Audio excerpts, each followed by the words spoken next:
എല്ലാവർക്കും mind എൻചാൻറ്റിങ്ങിൻ്റെ taro റീഡിങ്ങിലേക്ക് സ്വാഗതം. പോസിറ്റീവ്സും നെഗറ്റീവ്സും വരാം. നിങ്ങൾ പോസിറ്റീവ്സ് മാത്രം എടുക്കുക കേട്ടോ.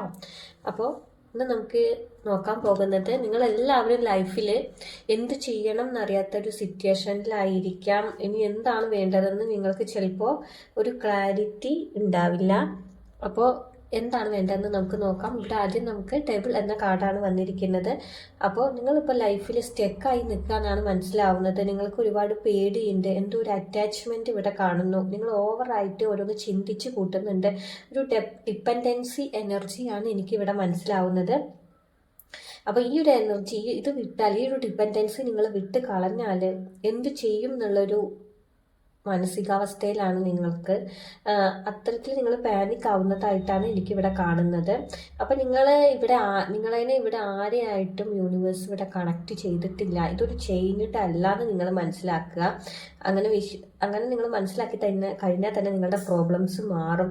പാസ്റ്റായിട്ടുള്ള നിങ്ങളുടെ പെയിനും, അല്ലെങ്കിൽ ഇതുവരെ നിങ്ങളുടെ ജീവിതത്തിൽ ഉണ്ടായിരുന്ന ഏതെങ്കിലും ഒരു പേഴ്സണോ, അല്ലെങ്കിൽ നിങ്ങളുടെ ഉള്ളിൽ ഒരു ഗിൽട്ടോ ഫിയറോ, അല്ലെങ്കിൽ നിങ്ങൾ ഒറ്റയ്ക്കാണെന്നുള്ള ഒരു തോന്നലോ ആണ് ഇപ്പോൾ നിങ്ങളുടെ മെയിൻ ബ്ലോക്കായിട്ടൊരു മെയിൻ പ്രശ്നമായിട്ട് എനിക്കിവിടെ കാണാനുള്ളത്. അപ്പോൾ ഇതൊക്കെയാണ് നിങ്ങളൊരു ഡിസിഷൻ എടുക്കാൻ വൈകിപ്പിക്കുന്നതെന്ന് മനസ്സിലാക്കാം. പിന്നീട് നമുക്കിവിടെ എംപ്രസ് എന്ന കാർഡാണ് വന്നിരിക്കുന്നത്. അപ്പോൾ ഇത് വരുമ്പോൾ നിങ്ങളിവിടെ ഫോക്കസ് ചെയ്യേണ്ടത് നിങ്ങളുടെ സെൽഫ് കെയറിലും അതേപോലെ ഇമോഷണലി ഹീലിംഗ് ആവുന്നതിലുമാണ്. നിങ്ങളുടെ ജീവിതത്തിൽ ഒരു സ്റ്റെബിലിറ്റി വേണം. അതിനനുസരിച്ച് നിങ്ങൾ മുന്നോട്ട് പോവുക. അതേപോലെ നിങ്ങളുടെ ബോഡി, നിങ്ങളുടെ മൈൻഡ്, അതിനൊക്കെ നിങ്ങൾ പ്രാധാന്യം കൊടുക്കാൻ ശ്രമിക്കുക.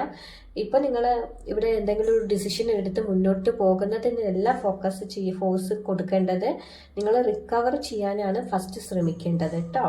അപ്പോൾ നിങ്ങൾക്ക് സ്ലോ ആയിട്ട് അതുപോലെ സേഫായിട്ടും ഒരു ലവിങ്ങും ആയിട്ടുള്ള ഒരു ഫേസിലേക്ക് നിങ്ങൾ എത്തിച്ചേരും.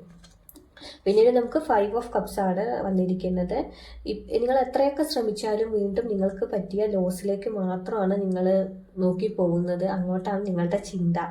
അപ്പോൾ നഷ്ടപ്പെട്ടത് റിയലാണ്, പക്ഷേ നിങ്ങൾ അനുഭവിക്കുന്ന പെയിന് ഒരു വാലിഡ് അല്ല എന്ന് നിങ്ങൾ മനസ്സിലാക്കി മുന്നോട്ട് പോകാനാണ് ഇവിടെ ശ്രമിക്കേണ്ടത്. നിങ്ങൾക്ക് എല്ലാം ഒന്നും നഷ്ടപ്പെട്ടിട്ടില്ല. ഇനിയും നിങ്ങൾക്കുണ്ട് ഇവിടെ, ഇനിയും 2 കപ്പുകൾ നിങ്ങൾക്ക് ബാക്കിയുണ്ട് തന്നെയാണ് ഇവിടെ യൂണിവേഴ്സ് നിങ്ങളോട് പറയുന്നത്. അപ്പോൾ അത് ഇപ്പോഴത്തെ നിങ്ങളുടെ പേടിയും മനസ്സിലെ ഗിൽട്ടും ഒരു ഇമോഷണലി ഉള്ള തകർച്ചയൊക്കെ കാരണമാണ് നിങ്ങൾക്കിത് കാണാൻ പറ്റാത്തത്.